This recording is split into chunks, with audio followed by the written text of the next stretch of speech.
Good evening, visitors. Welcome to the Australian War Memorial's last post ceremony.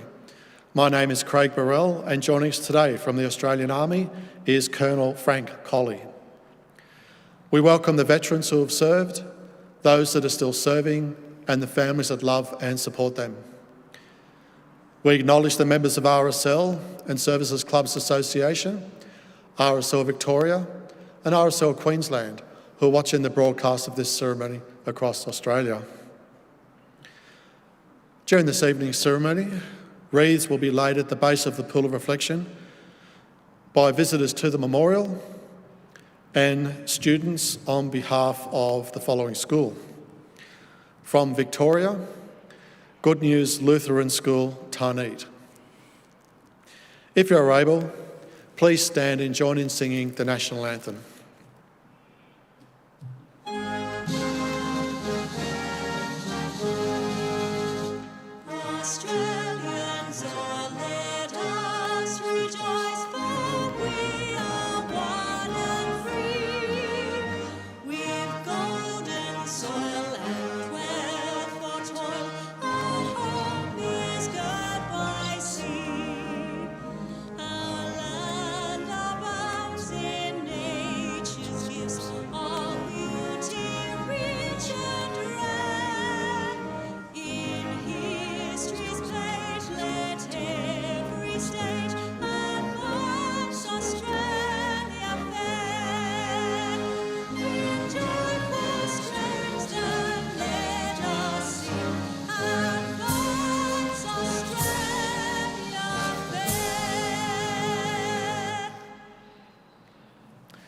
Please sit if you can do so.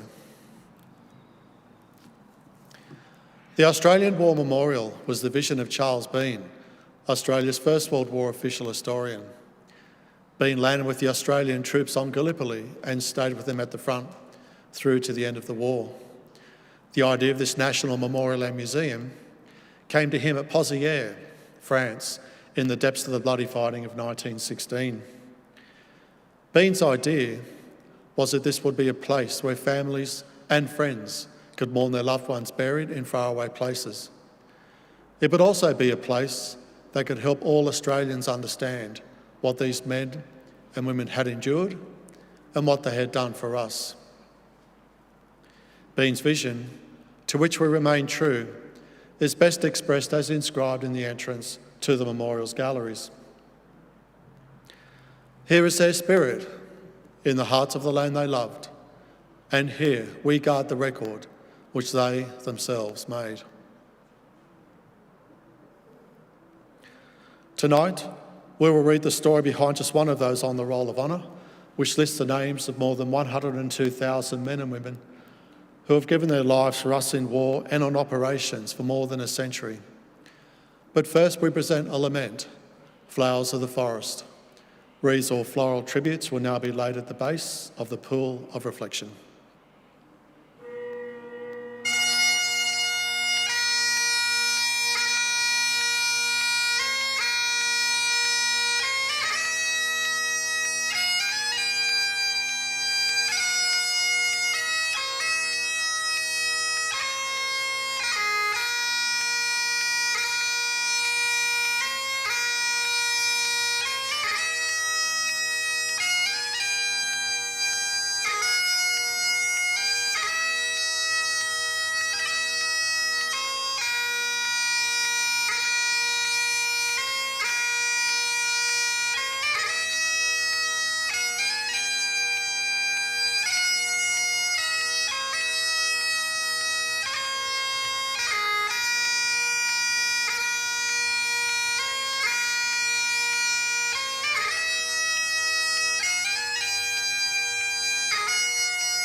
Today, we remember and pay tribute to Private Robert Gordon Duncan Knox. Robert Knox, known as Gordon, was born in 1892, one of 11 children of James and Mary Knox of Benalla. James served as the secretary for the Benalla Shire Council for nearly 50 years as his family grew up in the region. They were well known in Benalla, and Gordon went on to work as a clerk in the Bank of New South Wales. Gordon Knox enlisted in the medical services in September 1915.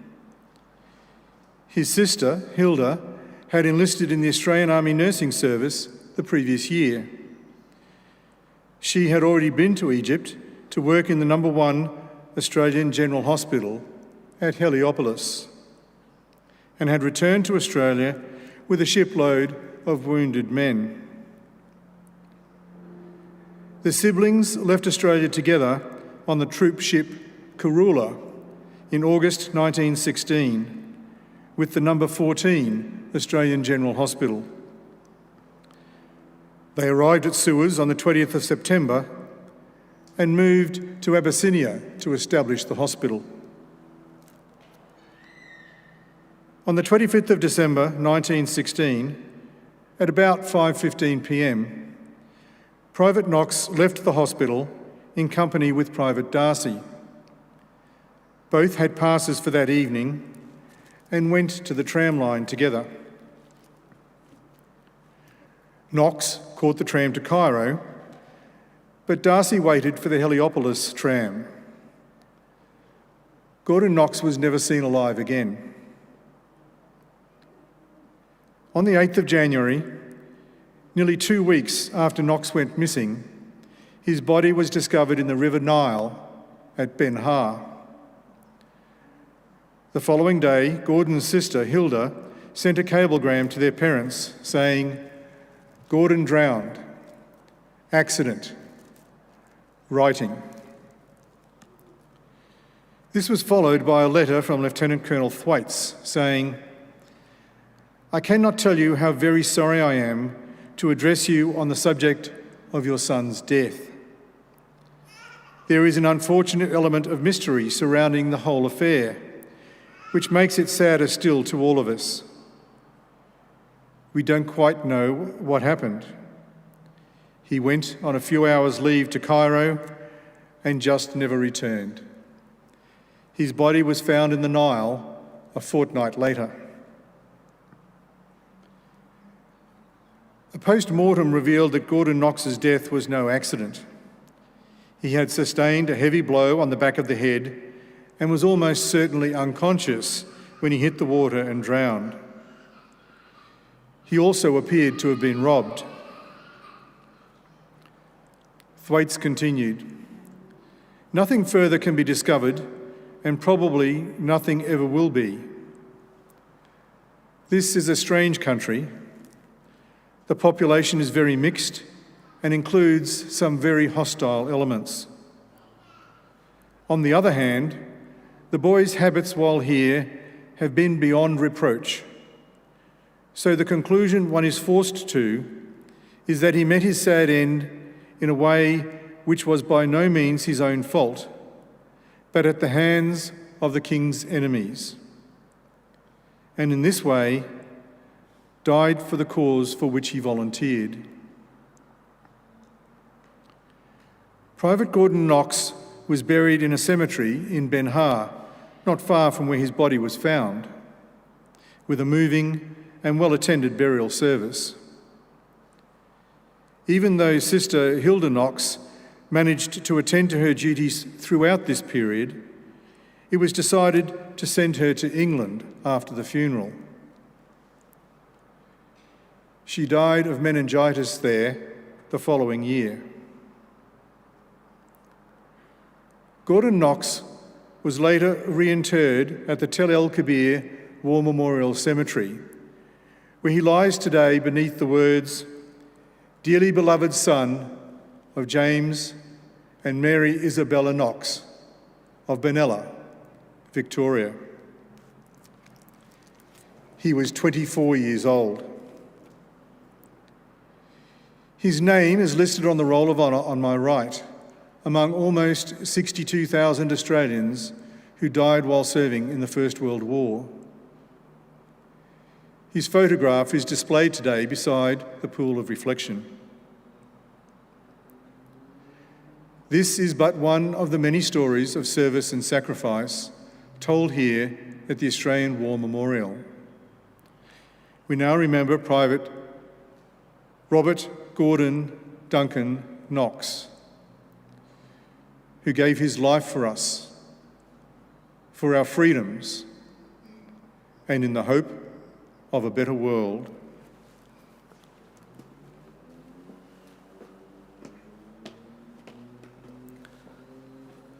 Please stand for the ode and the sounding of the last post.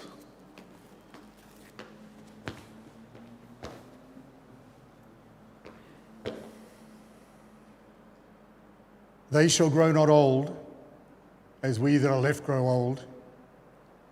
Age shall not weary them, nor the years condemn. At the going down of the sun, and in the morning, we will remember them. We'll remember that.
Lest we forget.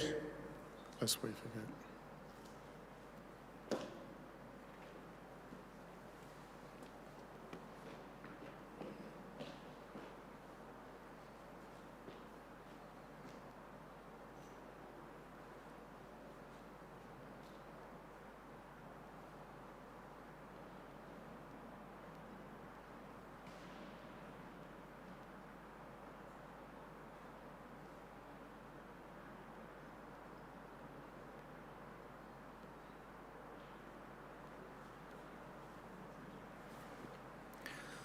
We leave you this evening with the words of the memorial's founder, Charles Bean.